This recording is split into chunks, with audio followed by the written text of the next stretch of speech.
Hello all, welcome back.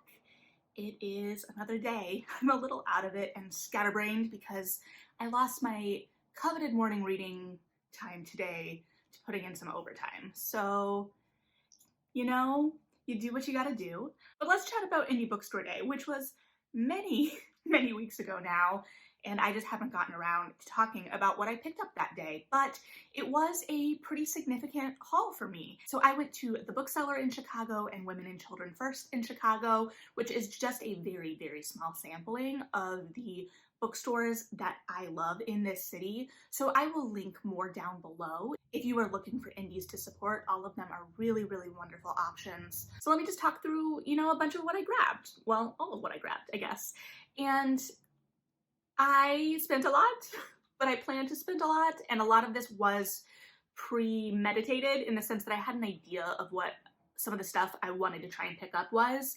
I obviously had, some more impulsy stuff. It did feel a little bit like supermarket sweep in some ways because there was limited capacity in the store. So I went in with a plan partially because of that. I wanted to be as efficient as possible so that they could get as many people through those doors as possible. And I don't know. So, but with that time limit, it was like, let's grab as much as I can and we'll worry about it later. The first thing I grabbed was like on a front table display and was on my list. And I was like, yes. And that was A Little Devil in America by Hanif Abdurraqib. This is, I think, the only nonfiction title I grabbed, but I'm really excited about this. It's a collection of like essays, I'm pretty sure, about, it says Notes in Praise of Black Performance. So I am excited about it from like kind of a performance theater history type angle. I don't think it's going to center theater in particular, but I think it's going to talk about a lot of cultural things that could be of use in theatrical terms as well. Also, I'm just drawn to nonfiction that explores pop culture in its different iterations and forms. This is going to explore pop culture and history and performance / theater history type ideas. So I'm very excited about it. I have not yet read his other works, which is my bad. Like, I've heard nothing but great things. I have old coworkers that love his work. I have a friend who loves his work. So I was really excited to like grab this one right away. I think it's going to have a lot of really good stuff in it. I'm also interested to see if any of these essays are something that I will potentially want to pass on to some of the professors I had in theater in college, because I really just am anticipating this having some interesting conversations in it around performance. So yeah, real excited about this one. I mean, I'm going to be excited about all of them, so I apologize if I reiterate or, I don't know, have a failure of vocabulary, because I feel like sometimes like words get stuck in my head and I say that word like 5 times in one video, but it is what it is. So the next one I picked up was Malice by Heather Walter. This is a lesbian reimagining of Sleeping Beauty. That's all I know. I don't remember or know what the, characters we're pairing up here are or what have you. I'm intrigued by it. I'm excited for it. Like I said when I talked about this book in my anticipated video for the month when it came out, I'm not inherently drawn to Sleeping Beauty stories. And honestly, there's a decent number of these books that I was really intrigued by, but have elements that I'm not necessarily drawn to inherently, like I just discussed with the ones we're meant to find. So I'm really excited to see like what is tickling my fancy about some of these books and dive into things, find new ways into stories that I might not have found or played with the ideas of otherwise. So real excited for this. We'll see what it is. Probably will try and hit this up in June if I don't get to it this month. So yeah, we'll see. Okay, and then I picked up Reaper of Souls by Rena Barron. This is the sequel to Kingdom of Souls. If you look at the cover and say, hey, that's amazing, I want to read that, and haven't read Kingdom of Souls, do that 100%. I loved Kingdom of Souls. It was so good, and it made me think, like, I'm still thinking of the pacing of that book, especially like in its like middle chunk, like second half. It puts the foot down on the gas and just goes in a way that manages to sustain this tension and this almost anxiety, because I was so invested that I still marvel at. Like, it was just so well done. I'm not kidding when I say I think about that pacing regularly still. Like, that's not an exaggeration. I do. And I think part of it, I put my finger on recently, is that it manages to kind of distill the energy or the feeling of like one of my childhood recurring nightmares. I had like this recurring nightmare, and this isn't, like a beat for beat or anything, but I had a recurring nightmare where I would encounter a witch at a supermarket, and then that witch would like somehow follow us home. And anytime I would try to escape this witch, she would like pop up wherever we were trying to escape. And that was kind of the energy in that book, in that you had this character who was kind of like knew a lot more, could appear like you had to try and get one over on this character that you couldn't really get one over on, and that was anxiety inducing. And it was just really, really well done. So I'm really excited to see where this goes, because there was a twist of sorts at the end of that book where I'm like, oh, where are we going though? So I'm really excited to see where we go with this. Obviously, the cover of both of these books are fantastic. I do realize some of these covers are gonna have a little bit of a glare, so I'm sorry, because I'm not sure that it's really doing it justice, but I'm real excited for this one. There we go again. I'm gonna lean into it, I guess. And then I grabbed Witches Steeped in Gold by Shannon Smart. A little bit more of a glare I'll try and hold back on. This I talked about in my anticipated video for April. I think it came out in April. That would make sense because Indie Bookstore Day was in April. I told you, scatterbrain, I'm sorry. So this, I'm gonna go in as blind as possible. I know we have like two female protagonists that are at odds, so kind of enemies. I don't know what the relationship of them throughout the course of the book is or becomes. I kind of want to be surprised, so we'll see. The cover is stunning. I'm attracted to narratives that kind of pair up people that do not get along, so I'm excited about that. Actually, yeah, I think that this came out very close to Indie Bookstore Day. They didn't have their copies in yet, so I had to order it. There were a couple that I ordered in because they were either out or their copies hadn't arrived. So I still got my hands on it though. Do not worry. The other book along those lines was Liberty by Caitlin Greenidge. I went in like, I need to get this book. This was a book of the month pick, and when my mom was telling me what she picked for that month, she was like, I had a really close second, and it was Liberty. And I was like, don't worry, that's been on my radar since it was announced. I'm going to buy it. I'll lend it to you when I'm done, which isn't yet. I haven't gotten to it yet. So I ordered it at the first store I went to because they had run out, and they had it at the second store, but I still kept my order. I didn't like switch it up because clearly I haven't gotten to it yet still, but the cover is gorgeous. It's interesting because when I was talking to my mom about it, I wanted to be able to tell her, oh, you need to read her first book because it's so interesting. And again, I talked about how this is set up based on what I read on the blurb to be a much different thing than We Love You, Charlie Freeman. But it's also one of those things where it's much different in the way that I don't think my mother would respond to We Love You, Charlie Freeman. It's just a little too experimental.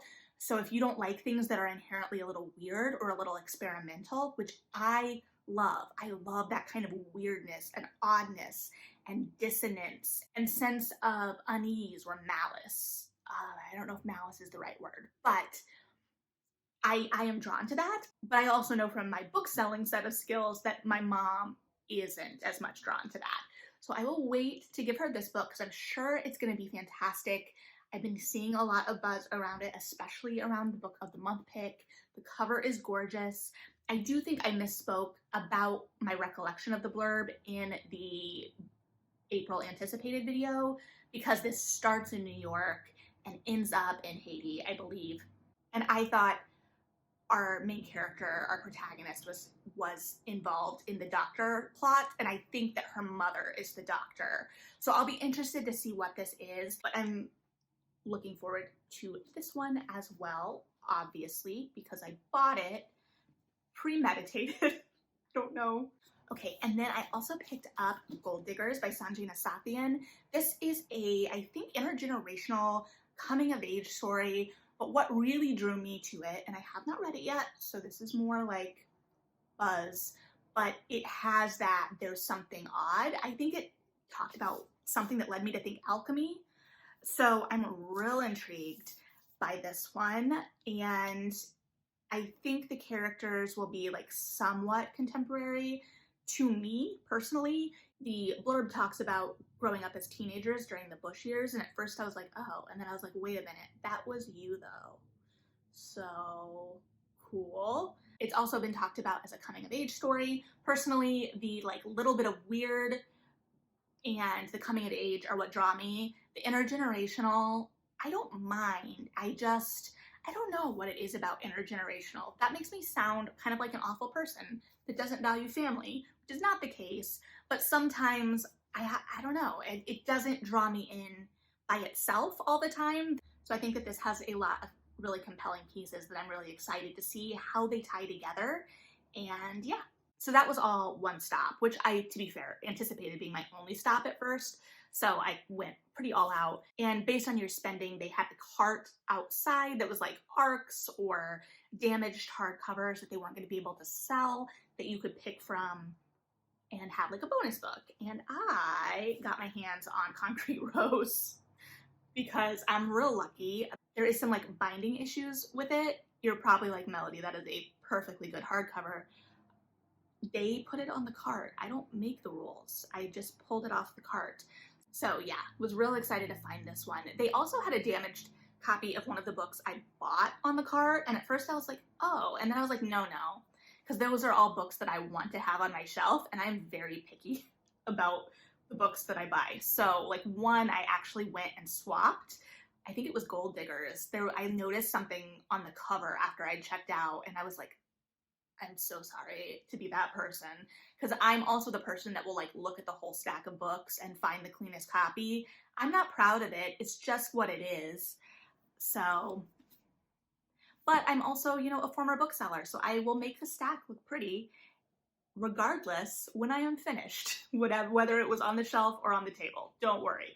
I take care of my own mess. So after the first store, I was really feeling the buzz of Indie Bookstore Day and really wanted a copy of Hana Khan Carries On.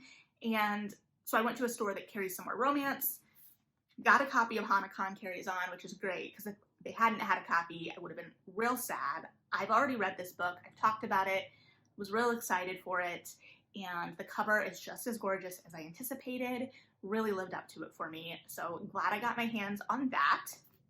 And then while I was there, I picked up more books because of course I did. So I didn't get any other romances because none of the other romances that they had in stock either I'd already read or I just wasn't feeling enough to buy. So that was kind of a bummer because I wanted to give more romance money. So what did I grab?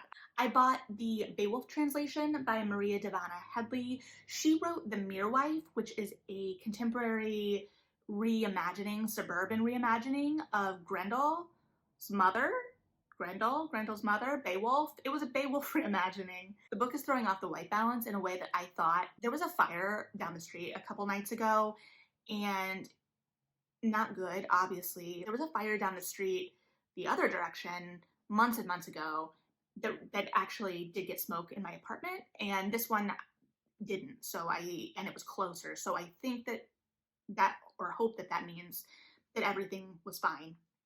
But the way that the white balance was being thrown off, thought I was seeing smoke, and I'm very conscious of the smoke, so I'll just leave that down. But I really, really enjoyed The Mere Wife. I thought it was a really intriguing, compelling retake on Beowulf. So, and I think my brain kept going to Grendel because it, kind of complicated the heroism of Beowulf. So I haven't read this yet. I haven't read the author's note or translator's note in this case, I guess. So I'm not sure what her translation of Beowulf unearthed in terms of the text, but I'm real excited to explore that. I still also need to read the Emily Wilson translation of the Odyssey, which I do own and haven't gotten to yet. So I'm real intrigued by these recent ish translations of classical works by women and what that may unearth in the text that's different than their traditional translations. I don't know that I'm familiar, like scholarly wise, enough with the texts.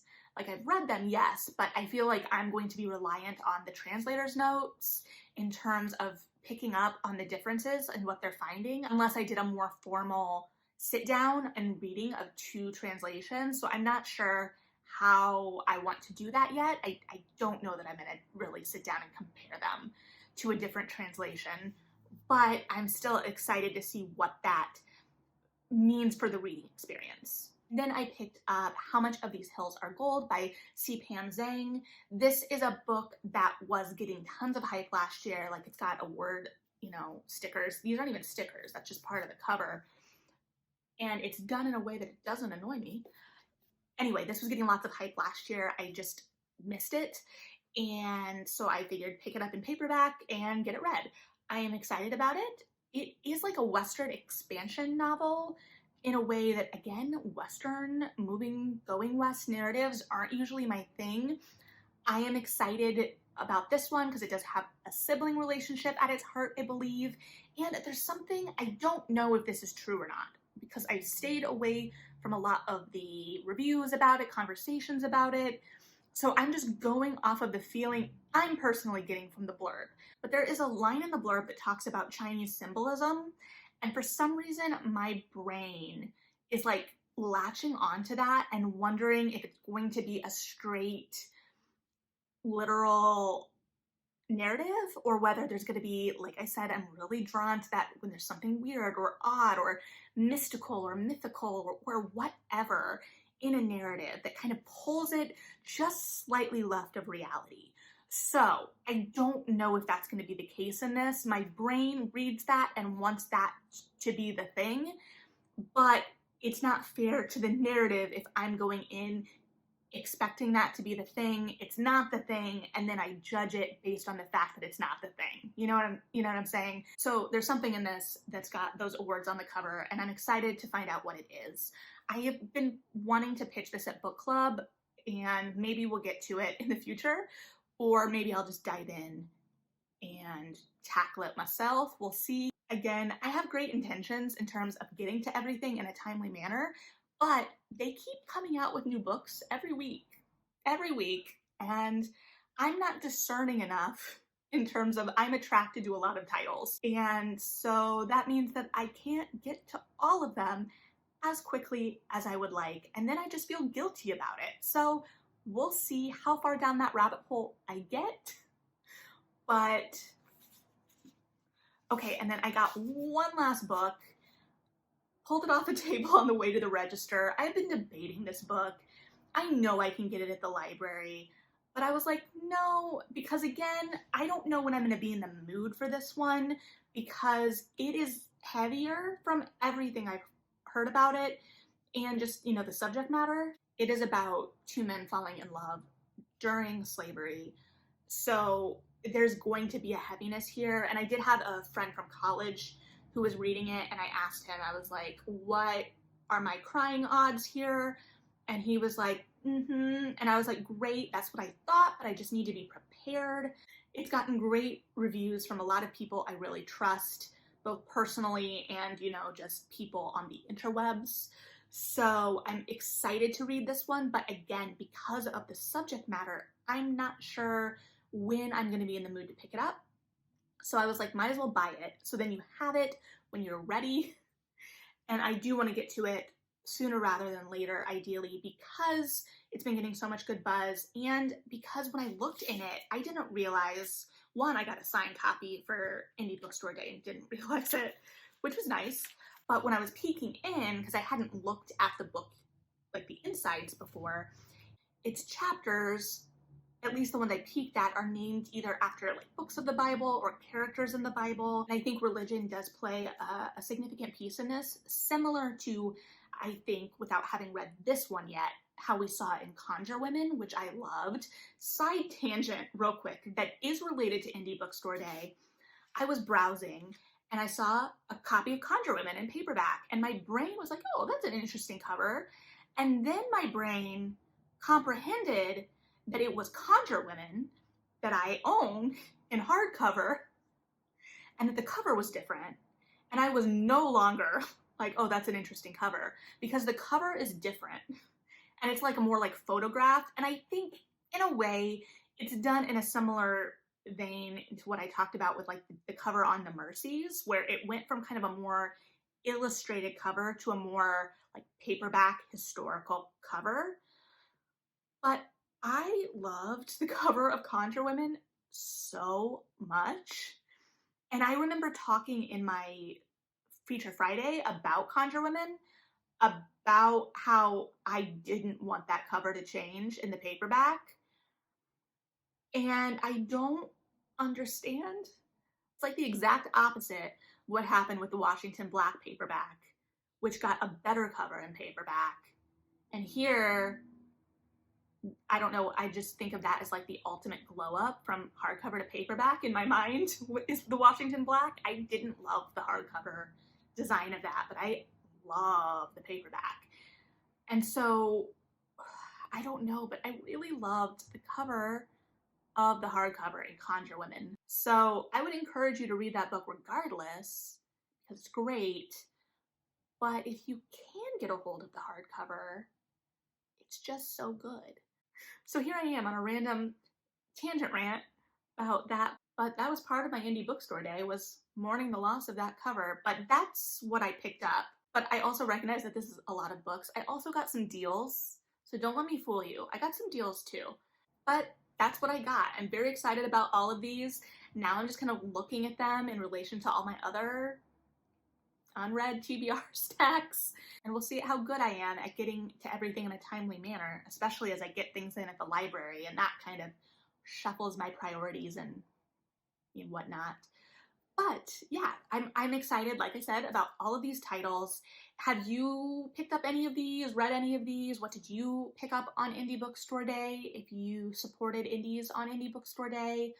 I did submit my receipt to Libro.fm because they were doing a special, and I got the Amber Ruffin book from the special that they were running, where if you spent over, I think like $16, $15, $16, you would get a free audiobook off of the list of audiobooks, and it was a good list. It was like they had Concrete Rose on there, they had Amari and the Night Brothers on there. Did they have Liberty on there? I think they did.